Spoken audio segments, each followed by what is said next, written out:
Bonjour à tous. Pour cet épisode, je passe en mode podcast audio. Je vais vous parler d'IA, de RGPD bien sûr, de salon, de prospection, un petit peu de setting et de closing, mais surtout de comment j'ai vécu cette semaine d'IA et comment l'IA me fait tourner en bourrique. Pour vous donner une idée, ce week-end, j'ai changé 3 fois d'idées, de solutions IA pour les choses pour lesquelles on travaille ensemble. Et j'ai toujours pas de décision ferme et définitive. Et ce matin, je lisais un article sur des chercheurs spécialisés dans l'IA, qui pètent les plombs, qui tombent les uns derrière les autres comme des mouches, burn-out, enfin voilà, qui sont épuisés parce que l'IA va tellement vite, trop vite, et en fait, nous humains, on n'arrive pas à suivre. Et donc ça pose des problèmes là de santé mentale, mais ça pose aussi des problèmes, pour nous en tout cas, de mise en application, par rapport aux solutions qu'on veut proposer à nos clients ou nous-mêmes que l'on veut utiliser. J'ai pas de solution tranchée, mais je vous donnerai une piste de réflexion, à la fin de l'épisode.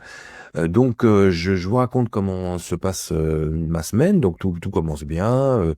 On aborde un sujet de salon, d'organisation d'un salon, de récupération des datas, donc des visiteurs, pour les exploiter directement à des fins marketing, publicitaires, etc. Et indirectement pour les revendre aux exposants pour qu'ils puissent eux-mêmes les exploiter. Donc schéma classique d'utilisation de données et qui fait appel à la problématique du RGPD.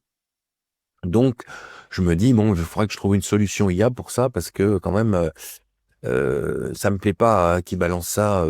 Vous connaissez mon appétence pour Google Sheet et compagnie, et je me dis, bon, tout ça va aller forcément facilement, rapidement sur Google, sur Drive, sur machin, et ça va se paumer. Comme on n'est pas sérieux dans la gestion de nos données, forcément, on va les mettre de côté, on va les oublier, ça va se perdre, et un jour, si jamais c'est pris, trouvé ou je sais pas quoi, ça me tombe dessus, ça me plaît pas. Bon, donc première piste de réflexion. Ensuite, on échange sur la prospection, l'amélioration des performances de prospection en termes de candidature, donc de recrutement, et aussi on va dire de qualification de prospects clients, et ça à travers un chat IA. Avec des scénarios, enfin voilà, des choses qui sont mises en place dans le but d'améliorer les performances et les qualifications de ces recrutements et de ces process de candidature. Donc pareil, voilà, je regarde un outil, on regarde un outil, il y a un outil qu'on est en train de tester, je regarde un autre, bon, qui me plaît bien sur le plan technique, mais qui a des points pour moi, commerciaux qui sont problématiques. Bon, voilà, on tranche pas. Bon, voilà, pas de trancher. Ensuite, dans la semaine, on parle d'accompagner un client sur justement tout son recrutement, tout son processus de setting, de closing, etc. Pour en fait réduire le temps en fait des équipes, pour organiser ça avec des automatisations, IA ou pas IA, mais enfin avec des automatisations. Et on sait que quand on fait des automatisations, on va aller faire appel à des plateformes et qui peuvent utiliser de l'IA, encore une fois, qui peuvent poser problème au niveau de la conformité RGPD. Mais tout va bien, voilà, il n'y a pas de souci à ce niveau-là.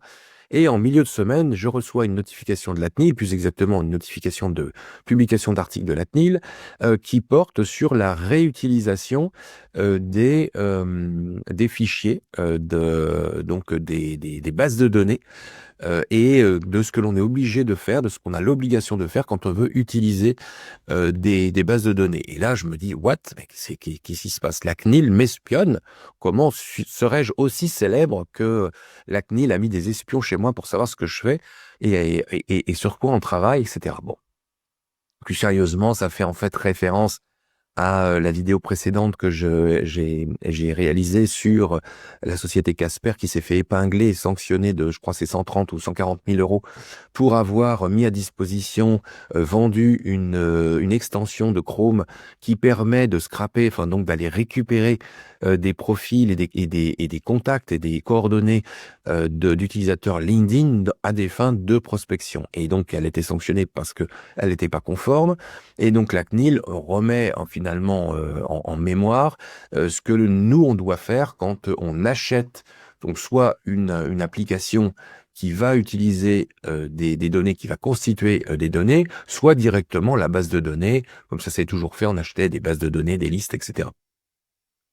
Donc la CNIL rappelle que en tant qu'utilisateur, et a fortiori si on les revend, mais si on n'est que même qu'utilisateur, eh bien on est responsable au même titre que celui qui a généré ces données ou qui a fabriqué le logiciel qui permet de récupérer ces données ou de constituer ces données. Et là, forcément, je pense à cette société-là, mais je pense aussi à nous, quand on veut faire de l'IA, qu'on veut dire on veut récupérer une partie des données, mettons, je vais vous dire l'email sur un site internet, on veut récupérer le téléphone sur un autre site internet, etc. Et on va réunir tout ça pour constituer un fichier unique de base de données. Avec l'IA ou sans IA, c'est de la réutilisation des bases de données, donc on est responsable. On est en quelque sorte complice de l'infraction quand on utilise cela. Et donc, je me dis, il faut absolument que je fasse un épisode et que je partage donc dans ces épisodes de groupe, parce que vraiment, tous les projets sur lesquels on a échangé cette semaine, sont directement ou indirectement concernés par cette chose-là. Et me voilà parti pour dire, bon, mais c'est pas grave, puisqu'on va absolument travailler sur l'IA, on va travailler l'IA en local, je vais chercher un logiciel qui permet de traiter de l'IA, mais sur notre ordinateur à nous, ou sur notre serveur à nous. À l'heure où je parle, sans mettre une machine à disposition configurée, et j'ai aucune idée de combien coûterait cette machine-là, c'est pas réaliste. Donc c'est pas utilisable, mais c'est une piste de test. Bon, voilà. Je continuerai et je lâche pas l'affaire, mais pour l'instant, c'est pas ça. Bon. Donc, pour ce qui est de la sécurisation des traitements de fichiers qu'on va constituer, j'ai pas encore trouvé la solution. Et puis après, donc dans les problématiques qu'on a d'automatisation, de créer des scénarios, etc. Je me dis, je vais utiliser Make. Bon, utiliser Make, je vais prendre Make. Et je regarde sur YouTube, comme vous le faites, comment ça se passe, comment est-ce qu'on peut faire, voilà, c'est des idées, etc. Et là, notre ami YouTube, qui est formidable pour ça, il me suggère des vidéos sur une plateforme qui s'appelle Relevance, donc relevance en français, AI, qui donc est un logiciel, enfin une plateforme qui permet de créer des agents autonomes avec comme une vraie organisation de services, avec un responsable, un directeur en haut, et puis en dessous des services marketing, services communication, services projet, services aussi, avec des sous-agents ces sous-agents vont aller effectuer des tâches, d'aller dans la boîte Gmail, d'aller dans le Drive, de créer un fichier, etc. et vont pouvoir communiquer les uns avec les autres. Et là, je dis, j'avais déjà entendu parler de ça, et j'en avais parlé déjà dans un précédent épisode, mais là, je l'avais sous le nez, donc je regarde, je dis, oui, effectivement, c'est formidable, mais bon, il va y avoir certainement d'autres choses à voir et d'attention à porter, mais bon, je dis, tiens, pourquoi pas partir là-dessus. Je me dis, tiens, finalement, entre Make et cet outil-là qui me parlait beaucoup plus poussé, mon cœur balance. Et là, voilà, un frein sur Make. J'étais parti pour m'abonner, pour prendre le truc. Et puis, j'ai dit, non, tu vas pas encore redépenser 30 balles ou 40 balles, alors que tu vas peut-être prendre cette autre plateforme qui elle-même est dans le même tarif. À chaque fois, de toute façon, c'est les mêmes tarifs. Bon, je regarde. Et en regardant donc cet outil, je vois une autre vidéo qui me parle d'un outil qui s'appelle N8N, donc c'est N8N, et qui est en fait la version autonome qu'on installe sur son ordinateur de cet outil, alors pas de l'outil d'agent directement, bien qu'on puisse en faire, mais de l'outil de Make, qui permet de faire Make, mais gratuitement. Gratuitement et surtout d'une façon autonome. C'est ça qui m'intéresse. C'est l'aspect autonome. Et là, je suis parti à regarder ça. Et donc, j'ai dit, oui, c'est peut-être ce qu'il faut. Je vais regarder, etc. Donc, j'en suis arrivé à la fin de là où je m'autorise le week-end. Et encore, j'ai quand même grignoté sur ce que j'aurais pas dû faire. Où j'ai 3 ou 4 possibilités d'outils IA. J'ai tranché sur rien. Je vois des choses formidables qui sont formidables, qui pourraient correspondre tout à fait à ce que l'on veut faire. Et je me dis, mais si je choisis un outil et que dans une semaine, il faille changer parce qu'on a évolué, eh bien, il faut tout recommencer, en fait. Et là, je me dis: «C'est un problème» parce qu'en fait, vous comptez sur moi pour, trouver des solutions informatiques IA aux problématiques que vous rencontrez ou aux problématiques des clients ou et cetera, aux projets des clients et cetera. Mais si je ne suis pas capable de vous fournir une réponse claire et on va dire définitive sur ce qu'il faut faire, heu, c'est un souci pour moi, c'est un souci pour vous. Et là, je me suis rappelé de quelque chose que j'ai entendu, dans une vidéo, de l'un de vous qui disait, qui répondait à une cliente, enfin qui voulait absolument faire de la publicité, qui voulait faire de la publicité payante, des ads et donc il disait: «Mais moi je voudrais faire, je sais pas comment faire des ads et cetera». Et donc on lui a répondu quelque chose de très juste qui dit: «Mais en fait les ads, c'est simplement qu'un levier de puissance, c'est qu'un amplificateur des solutions que vous avez, actuellement, que vous avez mises en place». Et je compléterai cette formule-là, par si vous avez une solution qui est imparfaite et qui présente des défauts, eh bien les ads, les publicités vont amplifier ces défauts. Mais c'est pareil avec l'IA, avec les solutions IA. Je crois que, aujourd'hui dans tous les projets que nous avons, il est urgent, de prendre son temps. Alors je sais que ça va pas dans le sens de ce que vous voulez tous, vous voulez aller vite et cetera, mais je pense qu'il est urgent de prendre son temps. Il y a parmi vous des gens qui ont des capacités, de créer des process, de créer, des, des plans d'organisation, et qui savent maîtriser, à partir de ce que de voilà, d'un contexte bien précis, de savoir comment est-ce qu'on s'organise, comment est-ce qu'on passe les étapes d'une étape à une autre et cetera. Et ça, c'est un atout extraordinaire pour moi parce que c'est la base de ce qu'il faut mettre en place, l'éprouver d'une façon, on va dire, un petit peu bricolée, pas forcément avec beaucoup d'IA, pas forcément avec des outils, très définitifs et très perfectionnés.